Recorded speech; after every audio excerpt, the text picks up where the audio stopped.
लक्ष्मण जी का चरित्र आप रामचरितमानस में पढ़ो तो एक चीज बहुत ईमानदारी के साथ सीखने को मिलती है, वो शिक्षा बहुत प्यारी है। बोले क्या?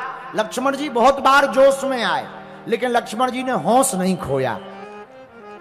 वही हम तुमसे प्रार्थना करना चाहते, जिंदगी में जोश तो होना चाहिए, पर जोश में भी होश होना चाहिए।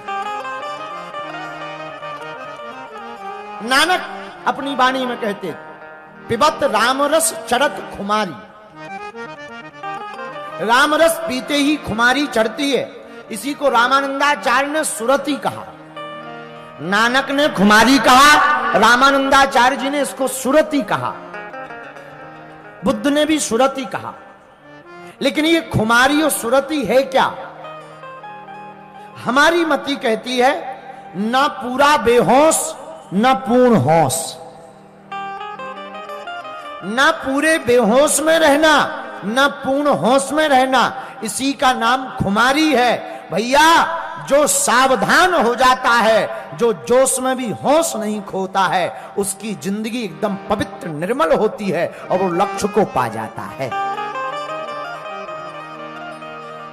तो साधक के जीवन में खोज होनी चाहिए, साधु के जीवन में मौज होनी चाहिए। साधक के जीवन में खोज होनी चाहिए, साधु के जीवन में मौज होनी चाहिए। और जो साधक खोज करता है वो पाता है, और जो साधु मौज करता है वही बुद्ध बन जाता है।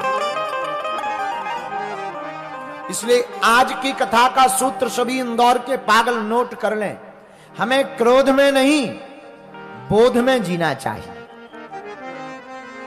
दुनिया बदल जाए लेकिन हमें अपने सिद्धांत नहीं बदलने चाहिए। परिस्थितियां कैसी भी हो, विचलित नहीं होना चाहिए। और जो व्यक्ति परिस्थितियों में विचलित नहीं होता है, वही व्यक्ति दुख पर और सुख पर विजय पाकर, भगवान के चरणों का आश्रय पाकर आनंद को प्राप्त करता है। दुख और सुख से परे है आनंद। अच्छा, दुख क्या है? कामनाओं का कांटा लग जाना दुख है। और सुख क्या है? दुख की निवृत्ति ही सुख है। ऐसे समझो भाई, कोई किराए के मकान में रहता हो तो जब तक मकान नहीं बन जाएगा तब तक उसे कामना का कांटा लग जाएगा। मकान होना चाहिए, मकान होना चाहिए, मकान होना चाहिए, ये कामना का कांटा लग गया। अब ये तभी निकलेगा जब खुद का मकान का गृह प्रवेश होगा, और गृह प्रवेश होगा तो आदमी बड़ा प्रसन्न होता है, अरे महाराज खून पसीना लगाकर हमने मकान बनवाया है। तो जिस दिन गृह प्रवेश होता है उस दिन 2-4 दिन बड़ा प्रसन्न रहता है। कभी इस कमरे में लेटेगा, कभी किचन में, थोड़ा छत के ऊपर भी चाय पिएगा। अरे सब भगवान की कृपा है, उन्हीं ने बनवाया है। तो दुख कब तक था? जब तक किराए के मकान में थे। अब कामना का कांटा निकल गया, सुख आ गया। लेकिन ये सुख क्षणिक होता है। मकान तो बन गया लेकिन तब तक दूसरा कांटा लग गया। मकान तो हो गया लेकिन गर्मी आ गई, एसी नहीं है। एसी होनी चाहिए। अब लो एसी लगी, हा फिर तो आदमी जिसके पास नई नई एसी लगती है 18 नंबर में 3 दिन तक पड़ा रहता है। हाँ, 2-3 दिन तक तो 18 नंबर से ऊपर ही। बाद में समझ में आता है कि टेम्परेचर भी मेंटेन करना पड़ता है। बोलो सीताराम। अब जब एसी लग गई, 3 दिन तो वहीं खाएगा वहीं पिएगा। हम किसी और का अनुभव नहीं, खुद का बता रहे। 4 साल पहले जब हमारी जिंदगी में पहली बार हमारे कमरे में एसी लगी, अपन भी 3 दिन तक नहीं निकले यार। चेले चिल्लाते ही रहे, दरबार वाले आए, बोले भूत आए। हमने कहा कह दो एसी के निकलने के बाद ही भूत भगेंगे। जिनको कभी हमने कमरे में नहीं बुलाया उन्हें भी एसी दिखाने के लिए कि अपन भी चिल रूम में है धरा हो।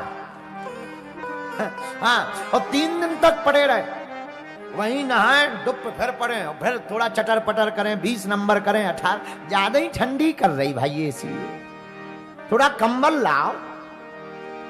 जब 3 दिन बाद जुखाम बैठ गो, गलो बैठ गो, और शरीर को तो ठीक है, भीतर के हड्डा भी कोल्ड आइसक्रीम बन गए।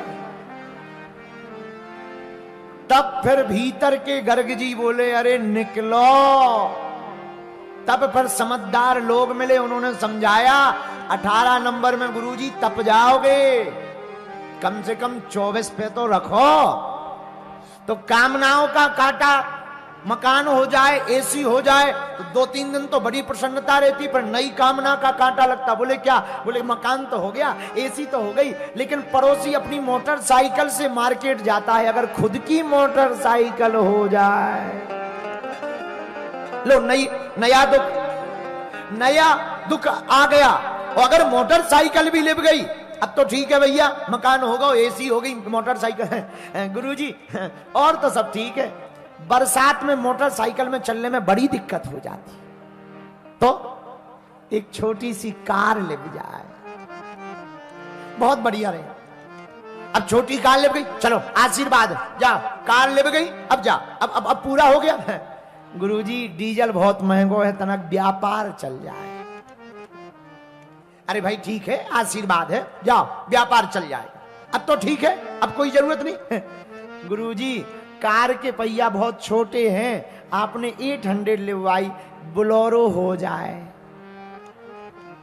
पहिया छोटे हैं, टंकी नीचे घल जाती। हम मामा जी एक बार, हमारे मामा जी बैठे हैं, तो हम मामा जी एक बार जा रहे थे एक विवाह में, तो मामा जी के पास में छोटी कार थी, शादी में अभी भी है, हाँ छोटी कार थी, हमें ध्यान है। तो जा रहे थे जंगल के रास्ते से, और हम लोग तो जहां हम लोगों के चरण पकड़े वहां तो पड़ जाए, वहां तो कल्याण हो ही जाता है। और भांजों का जहां चरण पड़े तो मामाओं का तो कल्याण हो ही जाता है। एक जंगल के रास्ते हो जा रहे थे, एक जने बगल में हमारे भैया बैठे थे, वो बोले मामा जी चले चलो, छोटी गाड़ी, इतना पत्थर, टंकी में घलो, फटा, पूरा तेल ऐसे बह गया जैसे राई के दाने रोड पर बिखर जाते। हाँ, फिर निकाला, भरा। हम बताना ये चाह रहे कि छोटी कार है तो टेंशन है, बड़ी हो जाए, बड़े पहिया वाली। अच्छा चलो लो, बोलेरो हो गई, अब तो कोई टेंशन नहीं, जाओ। गुरुजी इंदौर में तो मकान है, दिल्ली आना जाना ज्यादा रहता, एक फ्लैट अगर, चलो भाई दिल्ली में एक फ्लैट लग गया, आशीर्वाद, अब तो ठीक है, अब जरूरत नहीं है, और तो सब ठीक है, आपकी कृपा हो गई। मुंबई बहुत आना जाना होता है, एक फॉर्च्यूनर और हो जाए भैया, फॉर्च्यूनर हो गई, मुंबई में मकान हो गया, अब तो कोई काम कमी नहीं, अब तो कोई आवश्यकता नहीं। गुरुजी क्या बताएं, हमारा तो दिमाग खराब है। क्यों? अरे बा, हमें जरूरी मीटिंगें रहती हैं, जाम में फंस जाते हैं, एक अगर हेलीकॉप्टर लिप जाए, लाल बत्ती से बच जाएंगे। हेलीकॉप्टर लिप गया, आशीर्वाद, अब कोई जरूरत है, अमेरिका में बिजनेस और सेट हो जाए। मान लो अमेरिका में बिजनेस सेट हो गया, फिर कोई आवश्यकता नहीं, और तो कोई आवश्यकता नहीं, पर अमेरिका आना जाना होगा तो व्हाइट हाउस में एक कमरा भी अपना होना चाहिए। फिर तो कोई आवश्यकता नहीं, सब हो गया, फिर तो सब हो गया। पर भविष्य में कभी चांद पर प्लाटिंग हो ना, 1000 गज का तो अपना होना चाहिए। ये कामनाओं का कांटा है, इसी का नाम है दुख। क्या है? बोलो बोलो। इसी का नाम दुख। और सुख क्या है? कामना की पूर्ति होना है सुख, और कामनाओं का कांटा लगना है दुख। लेकिन इन दोनों से जो परे हो जाए, न जिसे दुख सताए न सुख सताए, और जो गुरु चरणों का हो जाता है, उसी का नाम आनंद कहलाता है। इसीलिए हमने आज का सूत्र दिया, क्रोध में नहीं बोध में जीना चाहिए।